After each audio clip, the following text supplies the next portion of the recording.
Oke guys, buat kalian nih yang mau nyobain juga simulasi tes SNBT ini, langsung aja kalian searching simulasi SNBT. Nah, simulasi SNBT ini tuh diadain atau disediakan langsung sama si SNPMB-nya dan BP3. Nah, langsung aja kita klik. Nah, kalian bisa di sini langsung aja isi nama lengkap kalian, asal sekolah, terus klik yang lanjutkan. Nah, setelah lanjutkan kalian bisa pilih nih, pilih subtesnya. Nah, ini banyak banget ya guys. 7 subtes ini tuh benar-benar lengkap, mulai dari literasi bahasa Indonesia, Inggris, PBM, PPU, PU, PM, dan PK. Langsung aja kita pilih dan oke, lanjutkan. Nah, ini tuh benar-benar tampilan asli atau tampilan langsungnya. Kalau kalian UTBK di ruangan tuh ya begini guys tampilannya. Nah, ini tuh simulasinya ada 10 soal. Setelah kalian mengerjakan, langsung aja kalian klik yang selanjutnya. Dan yap, ini ada kunci jawabannya, terus ada disertai pembahasannya. Oke, paham ya guys? Oke guys, langsung aja kita bahas soal nomor 1. Langsung kita baca soalnya. Penulisan kata yang salah terdapat pada kalimat nomor. Nah, untuk menjawab soal kayak gini, kita harus baca kata per kata ya guys, agar lebih teliti. Nah, kita tuh di sini harus mencari kata yang salah atau penulisannya yang tidak baku. Maka dari itu, gue saranin kalian tuh harus hafal gitu loh, harus hafal atau dibiasain membaca kata baku. Jadi kalau bisa kalian terapin kata baku ini di kehidupan sehari-hari, jadi langsung hafal di luar kepala. Nah, langsung aja kita perhatiin dari nomor 1.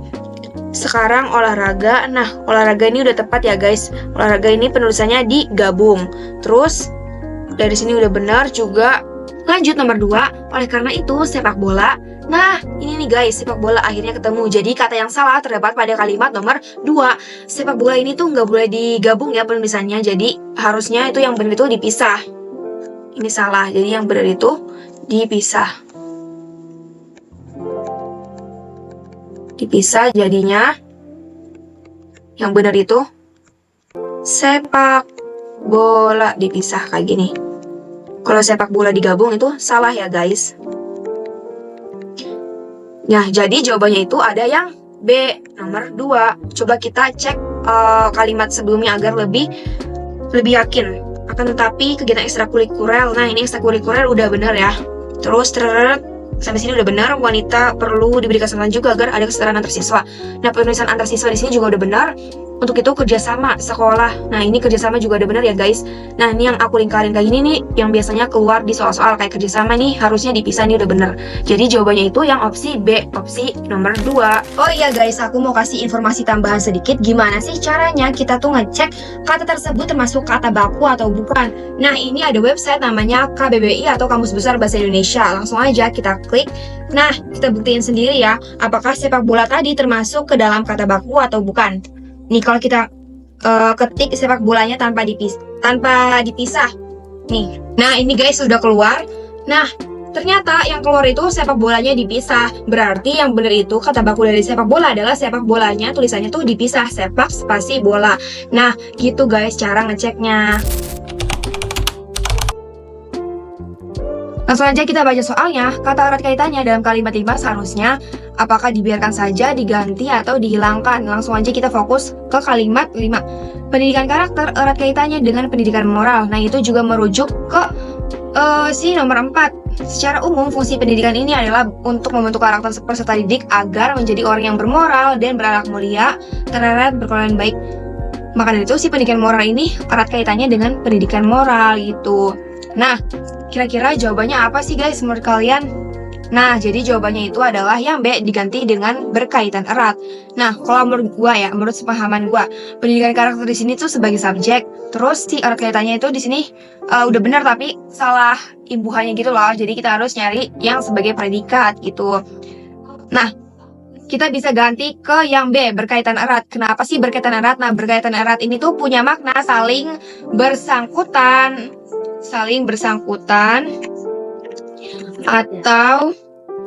atau dia tuh punya makna mempunyai kaitan gitu guys.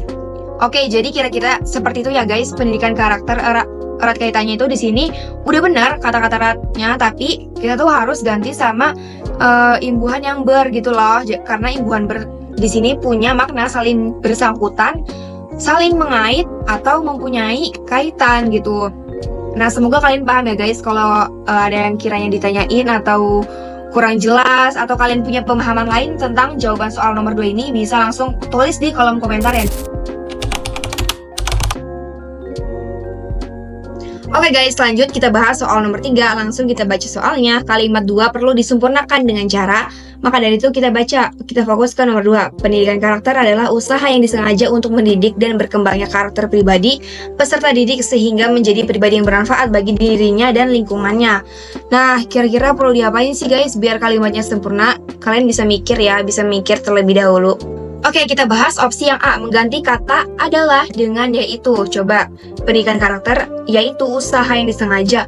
Jadi menurut gua yang ini tuh salah. Kenapa sih bisa salah? Karena fungsinya tuh adalah sama yaitu, ya cukup sama. Nggak ngaruh alias ya guys. Terus kita bahas opsi yang B, mengganti kata berkembangnya dengan mengembangkan. Disengaja untuk mendidik dan mengembangkan. Nah, ini nih baru sesuai guys. Kenapa sih jawabannya bisa yang B? Karena kalimat 2 ini tuh termasuk kalimat yang gak efektif. Kenapa bisa gak efektif? Karena dia tuh belum sejajar. Dimana di sini pakai imbuhan me dan di sini tuh pakai imbuhan ber. Jadi kita selarasin atau sejajar.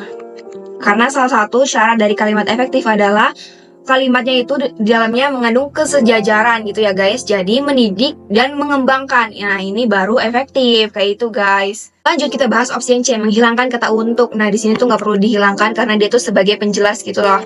Sebagai penjelas.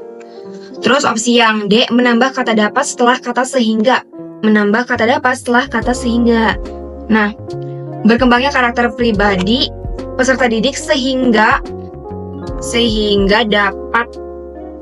dapat menjadi.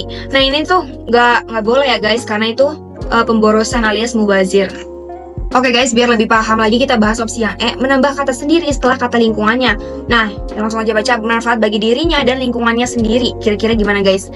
Nah, ini tuh juga nggak sesuai karena itu menurut aku ini tuh termasuk ke pemborosan.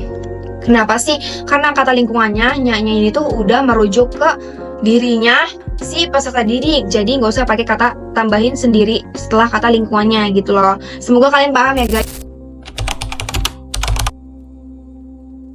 Oke, kita udah sampai ke nomor 4. Langsung baca soal. Kata yang harus dihilangkan pada kalimat 4 adalah, kita fokus ke kalimat 4. Baca kalimatnya terlebih dahulu. Secara umum, fungsi pendidikan ini adalah untuk membentuk karakter peserta didik agar menjadi orang yang bermoral dan berakhlak mulia, toleran, serta tangguh dan berkelakuan baik. Nah,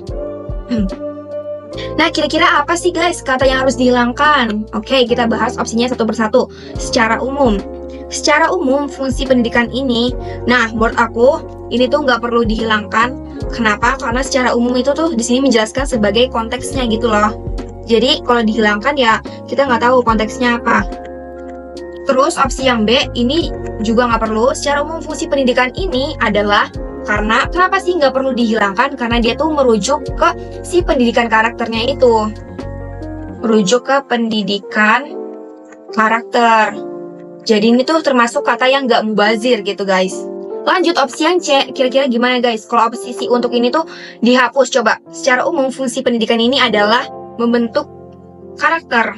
Adalah untuk. Nah, ini guys, jadi yang perlu dihapus atau yang perlu dihilangkan itu opsi yang C gitu. Kenapa sih perlu dihapus? Karena di sini tuh udah ada kata adalah di situ sebagai penghubung. Jadi ini tuh termasuk kata mubazir. Kalau ada si untuk gitu. Walaupun si untuk ini tuh dihilangkan, kalimatnya itu tetap sempurna, tetap efektif gitu guys, karena udah ada kata penghubung adalah kayak gitu. Lanjut opsi yang D, yang coba di peserta didik agar menjadi orang yang bermoral. Coba deh kalau si yang ini dihilangin, peserta didik agar menjadi orang bermoral. Nah, ini tuh kayak aneh gitu nggak sih? Kenapa sih si yang ini tuh nggak perlu dihilangkan? Karena dia tuh termasuk kata penghubung gitu. Kalau dihilangkan bakalan aneh banget kan? Lanjut opsi yang E, serta. Apakah si serta ini perlu dihilangkan? Nih baca, serta tangguh dan berkelakuan baik. Nah ini tuh juga nggak perlu dihilangkan karena si serta ini tuh fungsinya sebagai konjungsi koordinatif. Konjungsi koordinatif. Konjungsi koordinatif ini tuh fungsinya apa sih? Untuk menghubungkan dua klausa yang setara kayak gitu. Nah, kalian perlu memahami lebih dalam ya materi terkait konjungsi-konjungsi ini. Oke, semoga kalian paham ya guys. Oke guys, kita udah sampai ke nomor 5. Kita baca soalnya terlebih dahulu. Pernyataan yang paling tepat untuk melengkapi kalimat 6. Oleh karena itu, kita baca si kalimat 6 dulu. Oleh karena itu, pendidikan karakter titik-titik harus diisi apa nih guys? Langsung aja kita bahas opsinya satu persatu ya, biar nggak kelamaan. Pasti nomor 6 ini tuh berkaitan dengan kalimat-kalimat sebelumnya. Opsi yang A, harus dibelajarkan di semua jenjang pendidikan. Nah ini tuh nggak sesuai. Karena apa? Karena terlalu luas atau terlalu umum dan tidak sesuai konteks. Dan nggak sesuai konteks pendidikan karakter moral. Terus opsi yang B, menjadi bagian penting dalam kehidupan. Nah ini tuh juga nggak sesuai karena itu terlalu luas juga, terlalu luas atau terlalu umum. Lanjut kita bahas opsi yang C, tidak dapat dibedakan dengan pendidikan moral. Nah ini tuh juga salah karena pendidikan moral sama si pendidikan karakter itu masih bisa dibedakan walaupun. Lanjut opsi yang C, tidak dapat dibedakan dengan pendidikan moral. Nah itu juga salah karena pendidikan karakter sama pendidikan moral itu masih bisa dibedakan walaupun berhubungan ya guys. Lanjut kita bahas opsi yang D, tidak dapat dipisahkan dengan pendidikan moral. Nah ini benar ya guys. Kenapa sih bisa benar? Karena si nomor 5 sendiri ngomong kalau si pendidikan karakter itu erat kaitannya dengan pendidikan moral. Jadi kita harus ngisi kalimat selanjutnya yang menunjukkan hubungan saling keterkaitan gitu. Jadi yang paling benar itu adalah opsi yang D, tidak dapat dipisahkan dengan pendidikan moral. Ini tuh kita tulis di sini saling kaitan. Last opsi yang E merupakan bagian penting dari pendidikan moral. Nah ini salah ya guys, karena si pendidikan karakter sendiri itu cakupannya lebih luas dari pendidikan moral. Jadi di dalam pendidikan karakter itu isinya lebih luas, dimana di dalam pendidikan karakter isinya ada moral, ada disiplin, dan lain-lain gitu guys. Semoga kalian paham ya guys. Oke guys, seperti biasa kita langsung baca soalnya terlebih dahulu. Penggunaan tanda koma yang salah terdapat pada kalimat. Nah ini tuh nama soalnya isian singkat ya guys. Tipe isian singkat, bukan esai. Bukan esai. Jadi kalau kayak gini kalian tuh tinggal tulis angkanya aja, kalian tinggal ketik angka aja, misal angka 1 atau angka 2 gitu jawabannya. Langsung kita baca kalimatnya. Dari nomor 1 ternyata di sini nggak ada tanda koma, terus di nomor 2 ini ada tanda koma, tapi di sini benar karena dia tuh sebagai keterangan awal. Terus di nomor 3 nggak ada tanda koma, di nomor 4 ada tanda koma, di sini 2,5 tapi tanda komanya di sini benar karena dia tuh sebagai penjelas satuan angka gitu. Terus di nomor 5 ratusan lokasi batas udara ozon WHO. Nah, dia tuh benar karena tanda komanya di sini tuh sebagai penjelas gitu. Terus hal ini pertama kali terjadi berdaya Eropa, bergeser ke tengah-tengah, dan nah ini tuh nomor 6 juga udah benar karena dia tuh di sini tanda komanya sebagai rincian. Di sini aku tulis ya. Lanjut nomor 7, selama paruh kedua Agustus 2022. Nah, di sini udah benar. Ternyata setelah debu gurun alias sebelum kata yang, ini ada tanda koma ya guys. Di sini tuh nggak boleh ya guys. Sebelum kata yang itu nggak boleh koma. Karena apa? Karena kata yang di situ sebagai konjungsi klausa relatif. Jadi tuh dia tuh di sini sebagai penghubung kata sebelumnya. Jadi sebagai satu kesatuan gitu. Jadi yang di situ sebagai satu kesatuan. Jadi nggak boleh dikasih jeda gitu. Oke guys, jadi bisa disimpulkan tanda koma yang salah itu ada di kalimat 7. Yeay, ketemu jawabannya. Nah, di sini aku udah ada contoh tanda koma yang boleh digunakan sebelum kata yang. Nah, jika merujuk ke seluruh klausa, contohnya dia terlambat, koma, yang membuat saya kesal. Kenapa di sini boleh pakai koma? Karena kata yang di sini tuh merujuk ke si klausa ini, klausa dia terlambat. Jadi di sini tuh dia sebagai penjelas gitu loh. Paham ya guys? Semoga paham. Oke guys, lanjut kita bahas soal nomor 7. Kita baca soalnya terlebih dahulu. Pernyataan yang paling tepat untuk melengkapi kalimat 2 adalah, oke, kita baca kalimat 2. Menurut musim panas tahun 2020 merupakan musim panas yang terpanas yang pernah tercatat di Eropa. Nah, maka dari itu kita perlu baca kalimat sebelumnya biar kita lebih tahu. Perubahan iklim terhadap kualitas udara di dunia selalu dilaporkan oleh World Meteorological Organization setiap tahun. Nah, menurut berarti ini masih berhubungan dengan si WMO ini. Jadi maksud soal ini tuh dia mau kita tuh cari asal informasi ini tuh dari mana gitu. Apalagi di sini ada kata depan menurut. Jadi kita tuh perlu mencari. Dia tuh pengen kita mencari asal informasinya dari mana. Nah, untuk mencari asal informasi itu dari mana, maka dari itu kita memerlukan kata depan dari, guys. Jadi jawabannya itu yang C, data dari WMO. Menurut data dari WMO, musim panas tahun 2022 merupakan musim panas terpanas yang pernah tercatat di Eropa. Oke, jadi begitu ya guys. Intinya si kalimat nomor 2 ini tuh dia pengen kita mencari asal informasinya ini ada dari mana gitu. Dan jangan lupa merujuk ke kalimat si nomor 1 kayak gitu. Nah, biar lebih yakin kita bahas opsi-opsi lainnya. Kenapa yang A salah? Karena informasi tersebut di sini ini tuh terlalu luas, tidak spesifik. Dan dia tuh tidak menyebutkan sumbernya gitu guys. Terus kenapa sih yang B ini bisa salah? Walaupun dia tuh mengacu pada informasi sebelumnya,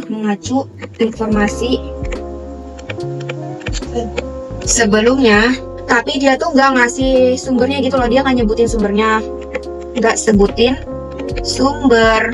Terus kenapa yang D bisa salah? Nah ini tuh walaupun lumayan mirip, hampir benar ya guys. Ini tuh hampir benar. Kenapa bisa salah? Karena dia tuh kurang ringkas gitu dibandingkan opsi yang C. Kurang ringkas alias bertele-tele. Terus kenapa yang E ini bisa salah? Sama seperti opsi sebelumnya, dia tuh terlalu luas gitu, nggak nyebutin sumbernya gitu guys. Semoga kalian paham ya guys. Nah ini dia jawabannya. Semoga di soal kayak gini kalian bisa paham. Oke guys, kita udah sampai di nomor 8. Langsung aja baca soalnya. Kalimat manakah yang paling tepat sebagai kalimat inti nomor 1? Nah, untuk jawab soal ini of course banget kalian harus hafal materi atau kalian udah paham ya materi cara mencari kalimat inti. Gimana sih cara mencari kalimat inti itu? Jadi kalimat inti itu cara mencarinya tergantung dari kalimatnya. Apakah dia kalimat transitif atau intransitif. Nah, buat kalian yang belum tahu, jadi kalimat transitif itu kalimat yang butuh objek. Tapi kalau kalimat intransitif itu dia nggak perlu objek ya, nggak perlu. Nah, ciri-ciri kalimat transitif itu gimana sih? Nah, dia tuh biasanya pakai imbuhan me gitu atau mekan, me-i gitu, me-i, mekan. Terus kalau kalimat intransitif, contohnya pakai imbuhan berterse, kean, dan lain-lain ya guys. Oke, langsung aja kita baca kalimat nomor 1. Perubahan iklim terhadap kualitas udara di dunia selalu dilaporkan oleh World Meteorological Organization setiap tahun. Nah, kira-kira mana nih yang termasuk subjek, predikat, dan objek? Atau kita tentuin dulu deh, ini tuh termasuk kalimat transitif atau intransitif. Jadi kalimat ini tuh termasuk kalimat transitif. Oke. Lanjut, kenapa sih di sini termasuk kalimat transitif? Karena di sini ada kata-kata dilaporkan. Nah, dilaporkan itu bisa kita ubah imbuhannya jadi me ya guys. Pastinya kalian udah belajar lah ya. Oke deh, langsung aja kita tentuin kalimat intinya tuh yang mana. Oke guys, langsung aja kita bahas dari opsi yang A. Iklim selalu dilaporkan WMO setiap tahun. Nah, ini salah. Kenapa salah? Karena dia tuh di sini menghilangkan kata perubahan. Sedangkan si perubahan sama iklim tuh dia tuh satu kesatuan gitu. Kita tulis di sini menghilangkan perubahan. Terus kita bahas opsi yang B. Perubahan iklim selalu dilaporkan oleh WMO. Nah, ini tuh tepat banget ya guys. Nah, di sini perubahan iklim selalu sebagai subjek, terus selalu dilaporkan sebagai predikat dan oleh WMO sebagai objek. Nah, jadi ini benar-benar termasuk ke kalimat inti, yaitu lebih tepatnya kalimat transitif. Dia tuh termasuk kalimat transitif karena yang udah aku bilang di atas, dia tuh pakai imbuhan di. Nah, karena imbuhan di ini bisa diubah ke imbuhan me. Coba kita ubah. WMO selalu melaporkan perubahan iklim. Nah, maka dari itu ini benar-benar tepat banget yang B jawabannya. Coba ya, di sini aku tulis kalimat dia tuh diubah jadi imbuhan me. Lanjut kita bahas opsi yang C. Iklim udara selalu dilaporkan oleh WMO setiap tahun. Nah, ini salah. Kenapa sih bisa salah? Karena itu termasuk nggak lazim. Kan kita lagi bahasnya perubahan iklim, bukan iklim udara gitu. Kan kita lagi bahasnya perubahan iklim, bukan iklim udara kayak gitu. Terus opsi yang D, perubahan udara di dunia selalu dilaporkan oleh WMO. Nah, ini tuh juga salah ya guys sama kayak opsi C. Karena kita kan lagi bahasnya perubahan iklim, bukan perubahan udara. Terus kenapa sih opsi yang E bisa salah? Perubahan iklim udara di dunia selalu dilaporkan oleh WMO. Perubahan iklim udara. Nah, ini juga berlebihan ya guys. Kita kan bahasnya perubahan iklim udara nih kayak kata-kata iklim udara tuh ini benar-benar mubazir alias berlebihan. Kan kita lagi bahas intinya perubahan iklim kayak gitu, perubahan iklim kayak gitu. Jadi jawabannya itu yang B. Perubahan iklim selalu dilaporkan oleh WMO. Semoga kalian paham. Yeay. And ya guys, kita udah sampai di nomor 9. Langsung aja baca soalnya. Kalimat manakah yang paling efektif sebagai hasil penggabungan kalimat 3 dan kalimat 4? Nah, untuk jawab tipe soal kayak gini, kalian harus paham kalimat 3 dan kalimat 4 ini termasuk jenis kalimat apa gitu. Termasuk jenis kalimat apa? Bentar aku tulis ya guys. Jenis kalimat apa? Apakah dia termasuk kalimat perbandingan? Apakah termasuk kalimat sebab akibat, atau dia mengandung sebab akibat, kalimat berita, atau kalimat lainnya? Pokoknya kalian bisa telusuri sendiri ya guys. Pastinya kan kalian udah belajar ya. Nah, langsung aja kita baca kalimat 3 dan kalimat 4. Rekor ini kemudian dipecahkan pada tahun 2023. Terus kita harus nyari penggabungannya di situ. Penggabungan di situ kita kasih konjungsi atau kalimat apa di sini biar kalimat 3 dan kalimat 4 itu bisa efektif itu digabung. Terus nomor 4, gelombang panas berkepanjangan menyebabkan peningkatan konsentrasi materi pokoknya ini 2,5 dan ozon di permukaan tanah. Nah, setelah kita perhatikan kalimat 3 dan kalimat 4 ini tuh mengandung unsur sebab akibat. Nah, coba ya kita telusuri baik-baik, kita pahami baik-baik. Rekor ini pecah pada tahun 2023. Nah, ini kalau kita perhatikan ini tuh sebagai akibatnya. Terus nomor 4-nya ini of course sebagai sebab. Gelombang panas berkepanjangan menyebabkan peningkatan konsentrasi materi partikulat 2,5 dan ozon di permukaan tanah. Jadi di sini tuh dia tuh sebagai sebabnya. Kalau secara logika tuh kita bahasnya kenapa sih si rekor ini tuh bisa pecah pada tahun 2023? Karena adanya gelombang panas berkepanjangan menyebabkan peningkatan konsentrasi dan ozon di permukaan tanah. Jadi gitu ya guys. Karena si rekor ini bisa pecah karena adanya si gelombang panas. Sesimpel itu. Oke, kita bahas opsinya satu persatu. Mana sih konjungsi atau kalimat penghubung yang bisa menghubungkan dua kalimat ini? Oke, langsung aja guys kita bahas opsinya satu persatu. Mulai dari opsi A, di sini tuh dia pakai konjungsi ketika. Konjungsi ketika di situ salah ya guys. Jadi opsi yang A itu salah, nggak benar karena konjungsi ketika itu dipakai untuk menunjukkan waktu yang bersamaan, bukan hubungan sebab akibat. Nah, terus opsi yang B itu kita pakai konjungsi dengan terjadinya. Nah, kira-kira yang opsi yang B ini gimana nih menurut kalian? Yap, bener banget. Kita jadinya pakai konjungsi dengan terjadinya. Nah, ini tuh bener ya guys. Jadi jawabannya itu yang B. Rekor ini kemudian dipecahkan pada tahun 2023 dengan terjadinya gelombang panas. Nah, dengan terjadinya itu bisa menjelaskan adanya hubungan sebab akibat. Oke, jadi jawabannya itu yang B. Oke, kita bahas opsi yang C. Opsi yang C itu dia tuh pakai konjungsi setelah. Sama seperti ketika dia tuh di sini setelah itu cuman menunjukkan konteks waktu. Jadi setelah di sini tuh hanya menunjukkan konteks waktu, bukan sebab akibat. Jadi opsi yang C ini salah ya. Terus opsi yang D dia tuh pakai konjungsi di mana. Nah, di mana ini dia tuh juga salah, nggak boleh dipakai karena dia tuh di sini menunjukkan lokasi, bukan menunjukkan sebab akibat. Dan last ada opsi yang E, dia tuh pakai konjungsi bertepatan dengan. Nah, di sini tuh juga masih kurang tepat walaupun hampir banget karena di sini tuh konjungsi bertepatan dengan dia tuh menjelaskan tentang waktu yang bersamaan dan dampaknya gitu. Oke, jadi ini tuh walaupun opsi yang E ini hampir benar tapi dia tuh masih kurang tepat. Jadi opsi yang paling tepat ada di opsi yang B, pakai konjungsi dengan terjadinya. Semoga kalian paham ya guys. And ya guys, kita udah sampai di nomor terakhir yaitu nomor 10. Langsung aja kita bahas soalnya. Kata yang paling tepat menggantikan kata campuran dalam kalimat 8 adalah, kita baca kalimat 8. Oh, ternyata ini kata campurannya. Campuran suhu tinggi, jumlah air aerosol yang tinggi, dan juga kandungan PM2,5 berdampak pada kesehatan dan kesejahteraan manusia. Kira-kira kata yang paling tepat untuk menggantikan kata campuran ini apa sih guys? Oke, kita bahas opsinya satu persatu. Oke, opsi yang pertama itu di sini ada ikatan. Kira-kira benar nggak ya guys? Ternyata pakai kata ikatan itu di sini kurang benar atau tidak tepat karena ikatan di sini tuh sifatnya mengikat. Untuk yang sifatnya mengikat, kayak ikatan kimia, kayak gitu guys. Oke, kita bahas opsi yang B, variasi. Kira-kira benar nggak ya guys? Ternyata opsi yang B ini juga salah karena tuh kita di sini fokusnya pada perbedaan, bukan fokus pada kesatuan. Fokus perbedaan, bukan kesatuan. Terus opsi yang C itu gabungan. Nah, ternyata opsi yang C ini benar ya guys. Jadi gabungan sendiri itu artinya hasil menggabungkan beberapa bagian jadi satu. Nah guys, ini udah aku percepat ya guys. Ini udah aku tulisin penjelasannya di sini. Opsi yang D ini komposisi. Komposisi ini juga salah karena komposisi ini lebih cocok untuk struktur-struktur kayak komposisi kimia. Terus opsi yang E itu ada kombinasi. Kombinasi ini juga salah karena kombinasi ini untuk percampuran beberapa hal yang menghasilkan efek. Jadi lebih tepat, yang paling tepat itu opsi yang C, gabungan atau hasil menggabungkan beberapa bagian jadi satu, kayak gitu guys. Kalau dari pemahaman aku sih kayak gitu ya guys, dilihat dari konteks kalimatnya ini paling nyambung itu yang gabungan kayak gitu guys. Semoga kalian paham ya guys.